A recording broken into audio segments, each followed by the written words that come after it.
고린도전서 2장 9절 말씀부터 한번 보실 거예요. 고린도전서 2장 9절 말씀부터 보실 텐데 제가 천천히 읽어볼게요. 고린도전서 2장 9절 말씀부터. 이 소리 잘 들리나요? 이게 좀 약하면 제가 핸드마이크 잡을게요. 괜찮아요? 그냥 쓸까요, 그러면? 기록된 바 하나님이 자기를 사랑하는 자들을 위하여 예비하신 모든 것은 눈으로 보지 못하고 귀로 듣지 못하고 사람의 마음으로 생각하지도 못하였다 함과 같으니라. 이 성령님에 관한 부분이에요. 그래서 10절에 오직 하나님이 성령으로 이것을 우리에게 보이셨으니 성령은 모든 것 곧 하나님의 깊은 것까지도 통달하시느니라. 11절 말씀 읽어볼까요? 시작. 사람의 일을 사람의 속에 있는 영 외에 누가 알리요? 이와 같이 하나님의 일도 하나님의 영 외에는 아무도 알지 못하느니라. 12절 제가 읽어볼게요. 우리가 세상의 영을 받지 아니하고 오직 하나님으로부터 온 영을 받았으니 이는 우리로 하여금 하나님께서 우리에게 은혜로 주신 것들을 알게 하려 하심이라. 그렇게 말씀하고 있고, 그러니까 하나님 성령님이 우리에게 주신 것들을 알게 하려고, 그러니까 다시요, 하나님이 우리에게 무엇을 주셨는지를 알게 하려고 성령님을 우리에게 주셨다는 거죠. 하나님이 우리에게 주신 것 중에 가장 큰 것은 구원인 줄 믿습니다. 그리스도 예수님을 통한 구원이에요. 그 다음에 오늘 뭘 우리에게 더 주셨는지를 제가 보려고 그래요. 이따가 고린도전서 12장을 통해서. 우리가 이것을 말하거니와 사람의 지혜가 가르친 말로 아니하고 오직 성령께서 가르치신 것으로 하니 영적인 일은 뭘로 다 분별하는 거예요? 영적인 것으로 분별하느니라. 14절 말씀 또 읽어보죠. 시작. 육에 속한 사람은 하나님의 성령의 일들을 받지 아니하나니 이는 그것들이 그에게는 어리석게 보임이요 또 그는 그것들을 알 수도 없나니 그러한 일은 영적으로 분별되기 때문이라. 신령한 자는 모든 것을 판단하나 자기는 아무에게도 판단을 받지 아니하느니라. 그러면서 16절 말씀 읽어볼까요? 시작. 누가 주의 마음을 알아서 주를 가르치겠느냐? 그러나 우리가 그리스도의 마음을 가졌느니라. 그리고 3장 1절에 사도 바울의 답답한 마음이 있어요. 고린도 교회는 막 성령의 은사가 가득한 교회였거든요. 그런데 자기 은사만 최고라고 막 주장하니까 답답한 마음이 있어서 이렇게 고백하는 거예요. 형제들아, 내가 신령한 자들의 대함과 같이 너희에게 말할 수 없어서 육신에 속한 자 곧 그리스도 안에서 어린아이들을 대함과 같이 하노라. 내가 너희를 젖으로 먹이고 밥으로 아니하노니 이는 너희가 감당하지 못하였음이거니와 지금도 못하리라. 너희는 아직도 육신에 속한 자로다. 너희 가운데 시기와 분쟁이 있으니 어찌 육신에 속하여 사람을 따라 행함이 아니리요. 그러면서 나는 바울파다 아볼로파다 나는 또 뭐 예수파다 베드로파다 사색당파가 일어났다는 거예요. 그건 성령을 따름이 아니라는 거죠. 오전 예배 때 제가 그런 말씀 드렸어요. 성령님이 오셔서 우리에게 하시는 것 중에 세 번째가 뭐라 그랬어요? 그렇죠. 첫째는 예수님을 알게 하시고, 두 번째는 권능을 주시고, 세 번째 하나 되게 하심이라 그랬죠. 근데 고린도 교회가 성령이 막 충만한 거예요. 성령의 은사를 막 받았어요. 그랬으면 하나 돼야 되잖아요. 성령이 하나 된 것을 힘써 지키라 그랬는데 나는 바울파, 나는 아볼로파, 나는 베드로파, 나는 그리스도파, 사색당파가 생겼어요. 이유는 단순한 거예요. 바울이 먼저 들어갔어요. 바울이 들어가서 복음을 전했어요. 그랬더니 예수님이 우리의 구세주구나, 메시아구나 이걸 알았어요. 그런데 바울은 말을 잘 했대요, 잘 못했대요. 그렇죠. 내가 말에는 조라나 그래는 그렇지 아니하다 그랬거든요. 그러니까 말을 좀 더듬었던 거예요. 사도 바울이 언변의 재주가 탁월하지 못했어요. 꼭 저 같으죠. 뭐 말을 잘 할 줄 몰라요. 그런데 글은 잘 썼어요. 바울을 통해서 복음이 전파됐어요. 그 다음에 들어간 사람이 누구냐면 아볼로예요. 아볼로는 헬라파 유대인이거든요. 그 얘기는 이 사람은 철학과 또 그 당시에 변증법 이런 거에 능통했던 사람이에요. 그러니까 말을 너무너무 잘했어요. 그러니까 바울에게 은혜를 흠뻑 받았는데 그 다음에 말 잘하는 아볼로가 온 거예요. 그러니까 아볼로에게 또 은혜 받는 사람이 생겼죠. 그러나 은혜를 주시는 분은 누구예요? 하나님이시죠. 그러면 그리스도 안에서 하나님이 은혜를 주셨다 그래야 되는데 바울이 최고야, 아볼로가 최고야 이렇게 돼버렸어요. 그 다음에 온 분이 베드로예요. 베드로는 설교가 많이 필요 없어요. 베드로는 물이 걸은 사람 나와봐, 이거 하나님은 끝나는 거예요. 물이 걸어본 사람 나와봐. 아무도 없죠. 이게 베드로인 거예요. 이적을 행했잖아요. 표적을 행하고 겟셋마네 동산에서 올라간 사람 손 들어봐. 없는 거예요. 변화산성에 같이 갔던 사람 야고보는 죽고 자기밖에 없잖아요. 손 들어봐. 없어요. 내가 말이야 예수님과 함께 무리를 걸어봤거든. 은혜가 되는 거예요. 그래서 바울파, 아볼로파, 베드로파가 생겼네요. 그러니까 또 몇몇 거기서 은혜 못 받은 사람들은 뭐라 그래요? 아, 예수님이 최고지. 그래서 그리스도파가 생긴 거예요. 사색당파가 생겨서 서로 시기하고 분쟁이 일어난 교회, 거기가 고린도 교회예요. 그래서 고린도전서 2자로 줄이면 뭐예요? 고전이잖아요. 고전을 면치 못한 거예요, 고린도전서가. 막 은사는 충만한데 하나님께서 은혜는 막 부어주셨는데 그게 다 자기한테서 온 거라고 생각한 거예요. 자기 주장을 해놓은 거예요. 그게 오늘날도 뭐 교회 갔더니 예수와 그리스도가 싸운다 그러잖아요. 교회 안에서 다툼이 일어나면 세상 사람들이 뭐 웃어버리는 거예요. 아니, 사랑을 외치면서 왜 다툼이 일어났느냐는 거예요. 예수, 그리스도, 교회를 기독교라 그러죠. 이런 기독이라는 말 들어보셨어요? 기독교. 기독이라고 하는 말이 중국에서 넘어온 단어예요. 그런데 왜 그러냐면 그리스도를 중국어로 표음을 했더니 가리스도가 됐어요. 가리스도가 됐는데 그 중에서도 그리스도의 그자와 도의 도자만 뺀 거예요. 리스는 빼버린 거예요. 그래서 기독교가 된 거예요. 그걸 한문으로다가 쓴 게 기독교예요. 그러다 보니까 이 기독교는 중국 사람들도 모르는 단어가 돼버렸어요. 우리는 이 기독교라는 말을 쓰는 게 우리나라밖에 없어요. 그래서 사실은 예수교라고 하든가 그리스도라고 하든가 그리스도교라고 하든가 해야 되는데 이거 바꾸는데 또 한 100년 걸려요. 왜? 싸우니까요. 아, 기독교라고 해야지 무슨 소리냐 그러는 거예요. 그러니까 우리 다음 세대는 더 큰 문제예요. 출처를 모르는 거예요. 기독교의 출처가 어디냐? 모르는 거예요. 아니, 뭐 중국에 있는 사람들도 모르는데요. 그래서 기독교라는 것을 이제는 그럼 어떻게 만들 거냐? 고유명사화 하자 이렇게 돼버린 거예요.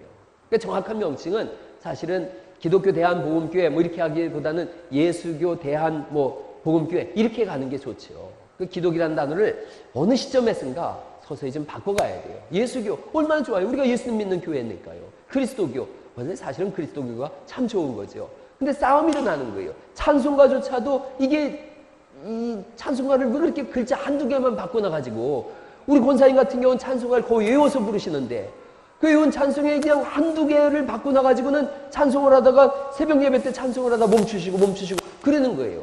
아니 왜 이걸 그렇게 해놨는지 통일도 하나 제대로 못하고 이게 세상 사람들이 웃어버린 거예요.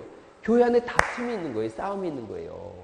제가 그 주석 성경을 하나 샀는데 너무 좋은 주석이에요. 그래서 이걸 보니까 개역 한글로 돼 있고 개역 개정이 안 돼 있어요. 왜 개역 개정으로 다 이 주석을 안 내놓는 겁니까? 그랬더니 개역 한글하고 싸우느라고 못 내놓고 있다는 거예요. 이 우리끼리 얘기지만 이게 좀 속상한 일인 거예요. 이게 고린도 교회가 이런 일이 계속 일어나니까 성령의 역사하심이 그들에게 오히려 분쟁과 시기가 돼버린 거예요.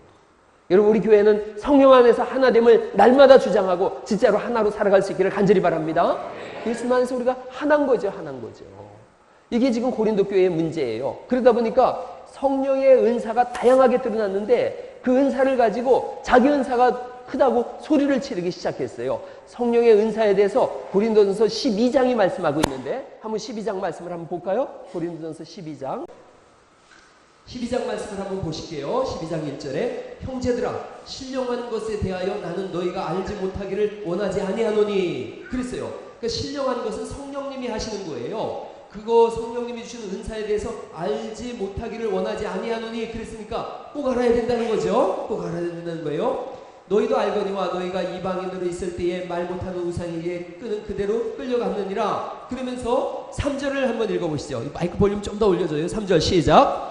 그러므로 내가 너희에게 알리노니 하나님의 영으로 말하는 자는 누구든지 예수를 저주할 자라 하지 아니하고 또 성령으로 아니하고는 누구든지 예수를 주시라 할 수 없느니라. 아멘. 한번 따라해보세요. 예수님은 주이십니다. 예, 다시 한번 해볼까요? 예수님이 주님이십니다. 아, 이걸 못하겠다고 하는 분 한번 손 들어보세요. 이걸 한다는 건 누가 내 속에서 역사한다는 거예요? 성령님이요. 이게 저기 스님들 붙잡고서 예수님이 주님이십니다 해보라 그러면은 스님들이 욕하고 도망가죠. 성령으로 아니하고는 예수를 주라고 할 수 없다라고 말씀하고 있어요. 그 성령님께서 거기 이제 4절 말씀 보시면 이렇게 돼 있어요. 은사는 여러 가지나 은사가 몇 가지래요? 여러 가지래요. 은사가 여러 가지래요. 근데 누가 같다는 거예요? 성령은 같고 직분은 여러 가지나 주는 같으며 직분은 여러 가지라는 말씀은 고린도 교회가 세워질 당시의 직분은 몇 가지 구분되어졌어요. 목사, 목사라는 말과 이 예수님 당시에 똑같은 대사가 똑같은 이름이 장로였어요. 목사, 장로, 감독 같은 말이었어요. 이것이 이제 좀 세월이 지나가면서 정치 제도화 되면서 오늘날 목사는 말씀을 담당하고 있고 장로는 행정을 담당한다. 이렇게 칠위 장로와 말씀 장로로 구분을 시켜놨던 것 뿐이죠. 그리고 그 당시에는 안수 집사, 오늘날로 말하면 안수 집사, 권사도 없었고요. 또 서리 집사 뭐 이런 것도 없었고, 누가 그러더만요, 서리 익어서 서리 집사냐고. 그러면은 잘 익었으면 연근 집사라고 해야 되는데 그런 개념이 없었어요.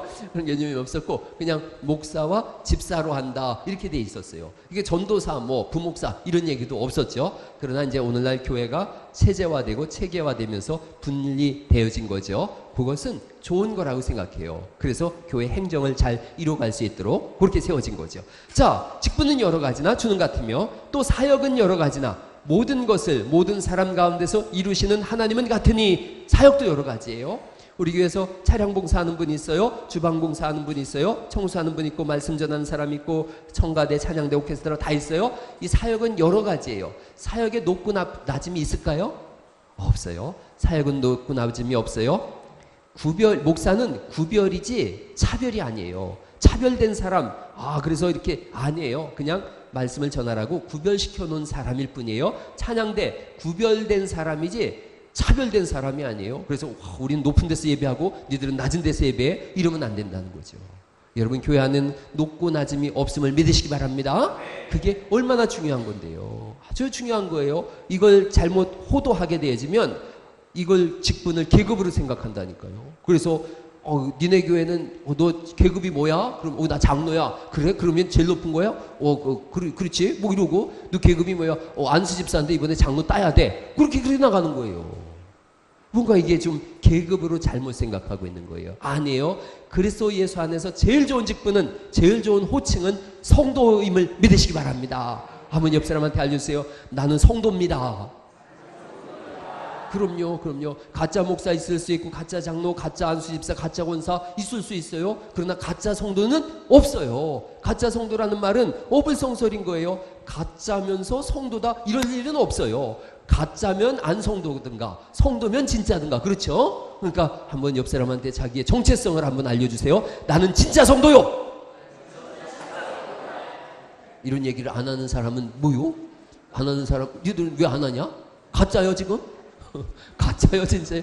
아버지 이름이 뭐냐 그랬더니 진짜 가짜 진짜라 그러더라고요. 진가 진이라고 그러던데, 진짜 가짜 진짜라 그러던데.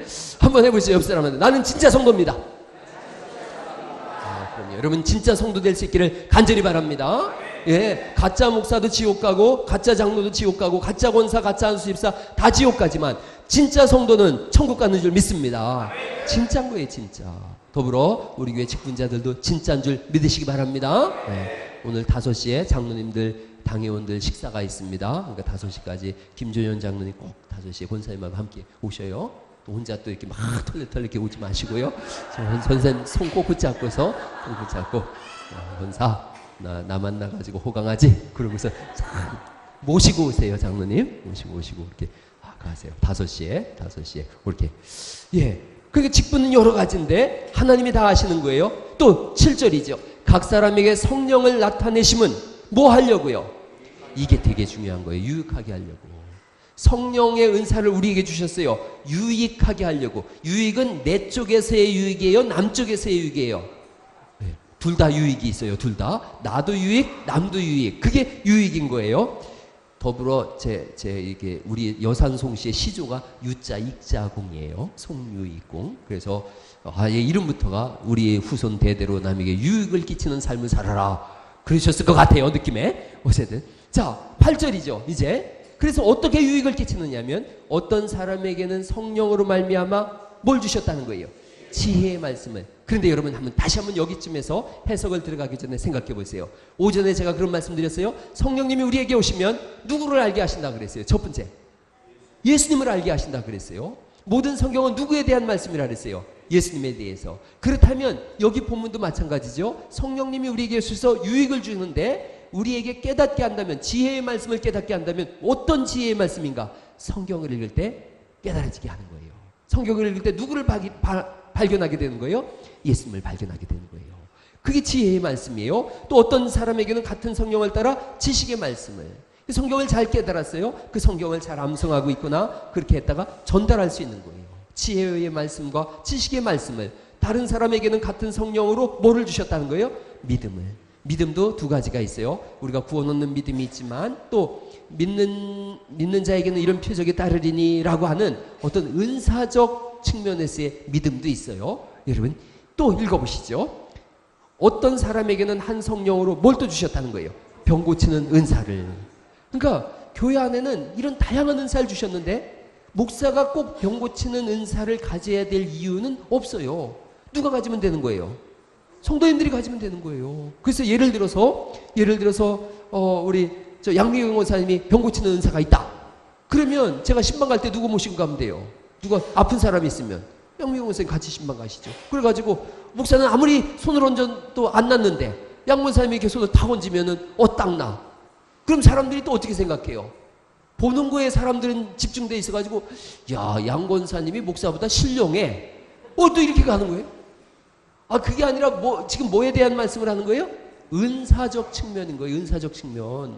은사라는 건 하나님 주신 재능이에요. 제가 이렇게 노래를 잘하는 것처럼. 참 이게 엉뚱한 잘못 예를 들었네. 예를 잘못 들었어.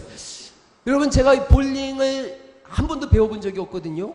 근데 처음에 가서 딱 쳤는데 140 나오더라고요. 그 다음부터는 못 쳐도 120이에요. 이렇게 이제 봐줄 땐 120 치고요.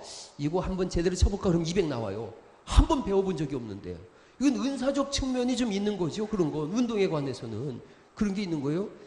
실제로 그때 이게 찍어놨어야 되는데 고등학교 2학년 때 제가 권투도장을 놀러 갔어요. 친구 따라서. 그랬더니 아마추어 대회 나가는 애가 있는데 스파링 상대가 없다는 거예요. 근데 제가 삐리삐리 말렸거든요. 너 올라가서 스파링 상대 해라. 그래서 죽도록 패고 내려왔어요. 그 다음에 제가 나갈 뻔했어요. 내 저런 사람 있을까봐 내가 이거 찍어놨어야 되는 건데. 이걸 그냥 참말로 한 번을 권투를 배워본 적이 없는데 그거를 어디서 입증했느냐 하면 우리 아들 녀석하고 우리 홍 장로님 아들 현석이하고 제가 권투도장을 같이 갔어요. 같이 가가지고 현석이한테 장로님 나중에 물어보세요. 스파링을 하는데 한 대도 안 맞았어요. 제가 바람처럼 피했어요. 이렇게 아주 여유롭게 이렇게 피하다가 톡톡톡 때려졌어요.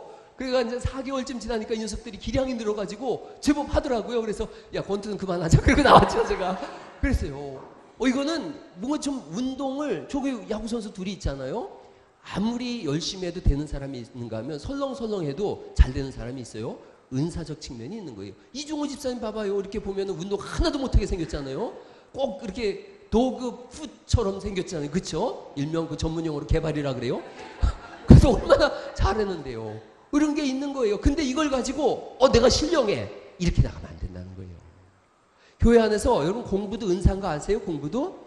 은사가 있는 사람은 공부를 잘해요. 그런데 제 친구는 죽으라고 공부를 했는데 제가 찍는 것보다 안 나와요. 그래서 내가 맨날 해요. 임마 그거 하지 말고 그냥 찍어 나처럼. 뭘 밤새도록 공부하고 나 찍는 것보다 안 나오냐? 공부도 은사적 측면이 있어요. 근데 하나님이 어떤 사람한테는 지식의 은사를, 지혜의 은사를, 말씀의 은사를, 예언의 은사를, 통변의 은사를, 병 고치는 은사를, 믿음의 은사를, 할렐루야! 다양하게 주신 거예요. 그걸 가지고 우월감을 가지면 안 된다는 거예요. 감사함을 가지는 거죠. 하나님 감사해요. 저 같은 사람한테 이런 걸 주시다니. 저는 잘 모르겠는데 성경을 읽으면 성경이 막 연결되어져요. 그래서 사실은 주일 낮 예배 때는 그렇게 하면 너무 복잡해져서 성경대학 때 하는 거예요. 성경대학 때나 화요 성경대학이나 금요일날 성경학교를 열어서 제가 성경을 가르칠 때 여러분 한번 와서 보시라니까요. 제가 하는 것 같지가 않습니다. 막 뭔가 세상 사람들이 얘기할 땐 신들린 사람 같아요. 신들린 사람. 작두 놓으면 탈 것 같아요. 거의. 그 지경으로 해요. 막 그 수준으로 해요. 왜 그런가? 하나님이 은사를 주신 거지 제가 잘난 게 아니란 얘기를 하는 거예요. 제가 가끔 여기서 이렇게 얼굴 잘생겼다고 하는 건 그것이 사실이기 때문에 하는 얘기지만 나는 은사를 주신 거예요. 성경을 가르칠 수 있도록 은사를 주셨으니까 성경을 가르치고 말씀을 전달하지, 그 은사가 없으면 얼마나 제 인생이 고단하겠어요. 그러니까 저는 솔직하게 말씀드려서 설교 준비할 때가 제일 행복합니다. 그리고 준비한 설교를 전달할 때 말도 없이 못하게 행복해요. 그래서 왜 예배 시간에, 주일 낮 예배 시간에 우리 교회는 실제로 3명 내지 2명만 졸아요. 3명 내지 2명 졸아요. 오후 예배는 조는 사람 한 사람도 없고, 주일 낮 예배 때는 2명, 3명도 채 못 졸아요. 그런데도 제가 왜 막 졸지 말라 그러고 소리를 지르느냐면, 내가 이렇게 너무 좋은데 한 사람도 안 졸기를 원하는 거예요. 할렐루야. 그러니까 다음 주부터도 이렇게 누가 졸거들랑 막 여러분이 눈총을 쏘세요. 막 눈총을 막 쏘면서 저 인간이 저게 지금 졸 때야? 이렇게 하세요. 제가 그 신학대학원 다닐 때 이병열 교수님이라고 있어요. 돌아가셨는데 군산 출신이더라고요. 제가 지난주에 목사님들 대상으로 강의를 했는데 그분을 알더라고요. 군산의 장로님이셨대요. 히브리 대학을 나온 분이에요. 그래서 이분이 제 신학대학원 때 히브리 문화에 대해서 강의하고 그러셨는데, 여름날 이렇게 밥 먹고 나면 졸립잖아요. 하품도 쌕쌕하고 꼬박꼬박 졸잖아요. 이분은 성경은 못 집어던지고 막 교탁을 발로 팽 차요. 이 썩을 놈의 새끼들. 그러면서 나가요 그냥. 하나님 말씀을 가르치고 있는데 졸아? 그리고 니들이 목사가 될 거요? 막 이러시면서 교탁을 차고서 그냥 나가시거든요. 그러니까 그때는 막 얼마나 긴장하는지 몰라요. 그분이 수업 들어가면은 옆에 있는 사람 졸면, 야, 저 교수님 강의를 언제 또 들어보겠냐. 그래서 거기서 조는 자는 배신자예요, 배신자. 아주 이런 배신자가 있냐? 그러고 너는 먹지도 말아라 이놈아 막 그러거든요. 그래서 그분 때는 밥도 안 먹어요. 오후에 수업 들으면 점심도 안 먹어요. 안 졸려고. 그리고 음료수 가져가고 막 그러고서 눈을 이렇게 뜨고서 하는 거예요. 우리 교회도 그렇게 하세요. 막 졸면은 저도 저거 참 큰일 나겠다. 저도 이렇게 나갈 테니까 그 조는 사람 아주 그냥 막 그렇게 하세요. 배신자 이러고. 여러분, 이게 은사인 거예요. 말씀을 전하고 가르치고, 그게 은사인 거예요. 자랑할 것이 하나님께만 있고 우리에게는 없는 줄 믿으시기 바랍니다. 직분도 마찬가지예요. 내가 높다 그런 직분 없어요. 목사가 높다 그런 거 아니에요. 저보고 제가 담임 목사님하고 불러드리라고 하는 것은 여러분을 위한 거예요. 근데 또 이렇게 사석에서 개인적으로 있을 때는 목사님 그래야지, 담임 목사님 그럼 듣는 제가 되게 부담스러워요. 그거는 여러분을 위해서 그렇게 하는 거예요. 목사를 우습게 알아버리면 사실은 은혜가 안 돼요.